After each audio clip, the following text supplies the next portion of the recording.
झूठ बोलो, बार बार झूठ बोलो। यार तेरा सुपरस्टार देसी कलाकार मैं पुत जटदा। हेलो दोस्तों, स्वागत है आप सभी का द रास्तों के एक और न्यू एपिसोड में, जिसमें आज हम बात करने जा रहे हैं गोदी मीडिया के बारे में। हाँ, सही सुना आपने, गोदी मीडिया के बारे में।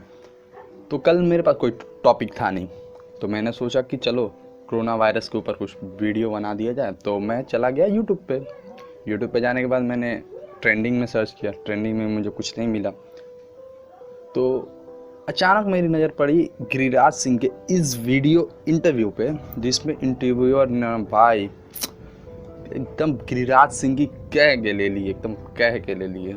बिहार और उत्तर प्रदेश में है जहां पर बीजेपी रसूखदार पार्टी रही है, फिर बीजेपी क्यों नहीं बिहार में लागू करवा पाई सत्ता में रहने के? पहले तो गिरिराज सिंह के मुताबिक इसको बोला नहीं दिया जाता। इस बंदे की शक्ल देखो, शक्ल देखने से लग रहा है कहाँ का चोर बैठा हुआ है साला। बावजूद भी पहले आप चुप होंगे कि आप बीजेपी का भूत आपको सवार हो गया। प्रॉब्लम अवस्थी जी है, बीजेपी से हम सवाल नहीं पूछ सकते, सवार है बीजेपी से सवाल नहीं पूछ सकते। ओ चचा, ओ भोंसड़ी वाले चचा, डेमोक्रेसी है डेमोक्रेसी, उसको पूछने का क्या और आपको बताने का। ये बीजेपी क्या होता है? साले इन लोगों की वजह से ना पूरे देश की वाट लगी पड़ी है।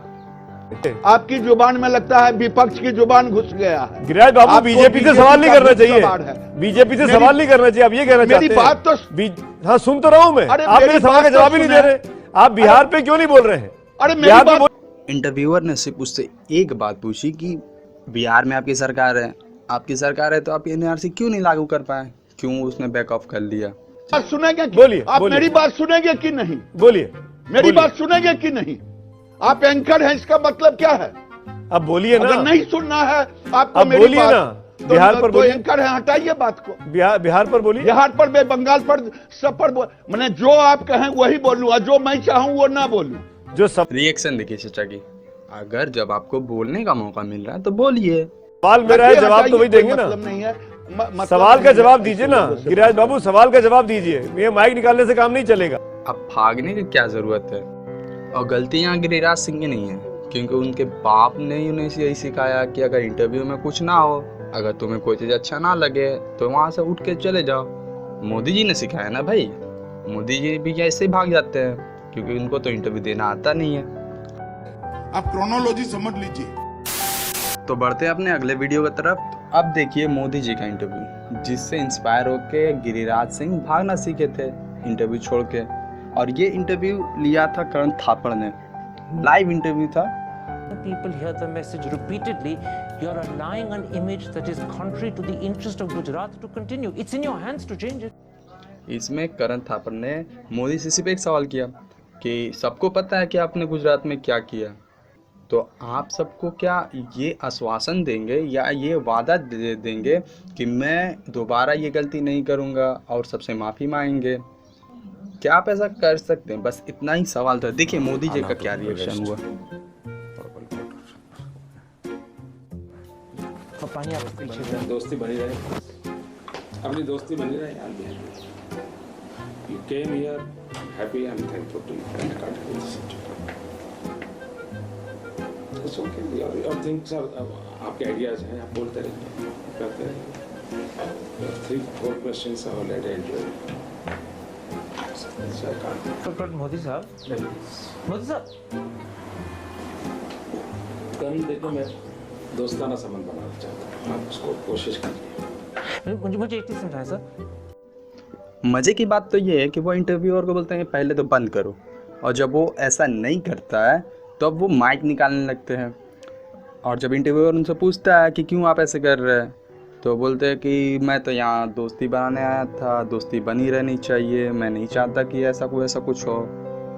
यानी लॉजिकली बात ये है कि वो गुजरात के मामले में बात नहीं करना चाहते हैं। वो जानते हैं कि मैंने गलती की है, तो फिर मैं क्यों मान के सबके नज़र में ख़राब हो जाऊँ। बस इतनी सी बात है। तो बढ़ते हैं अपने अगले वीडियो की तरफ। Saif, before I say bye to you, I think our viewers would like another glimpse of Taimur. Is it possible to get him, and if he can say, give a flying kiss to our viewers or just say bye to them, maybe it'll cheer them up on day one of the lockdown? Let me see if I can go find him. Hang on. Well, it's going to be a treat if we get to see Taimur again. ये interview हुआ था सैफ अली खान का, जिसको लिया था नविका कुमार ने। और interview के बीच में पता नहीं इनकी गाड़ में कौन सी चुल मची, तैमूर की गाड़ देखने में ज़्यादा दिलचस्पी लेने लगी, क्योंकि उनको भी पता है कि टीआरपी तो तैमूर से आएगी। I'm sorry, he's currently on the potty.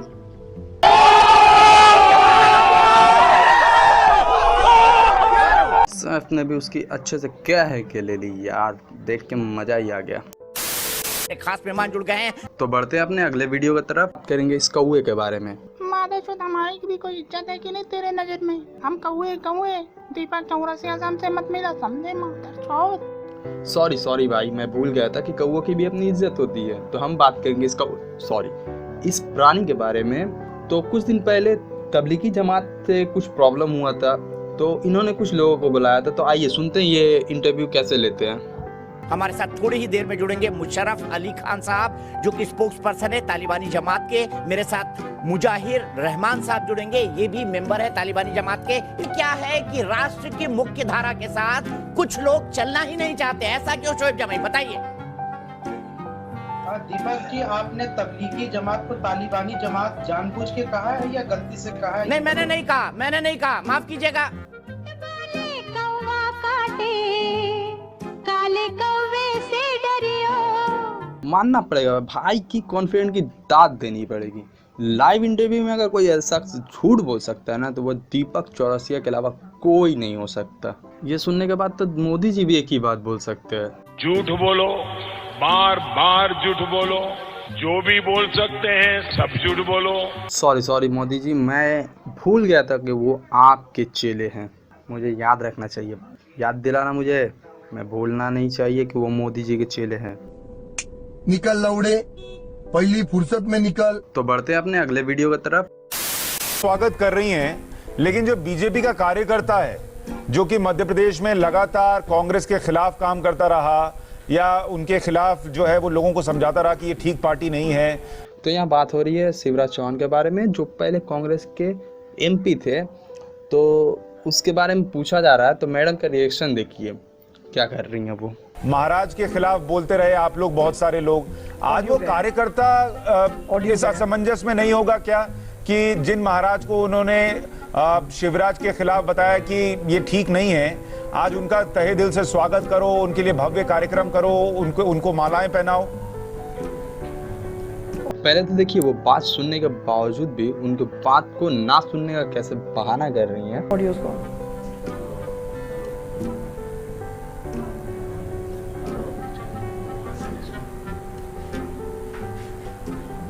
अब जरा इनकी बात को ध्यान से सुनना। देखो ये अपने आसपास के लोगों से क्या बात कर रही हैं। यशोधरा जी, आप सुन पा रही है मुझे?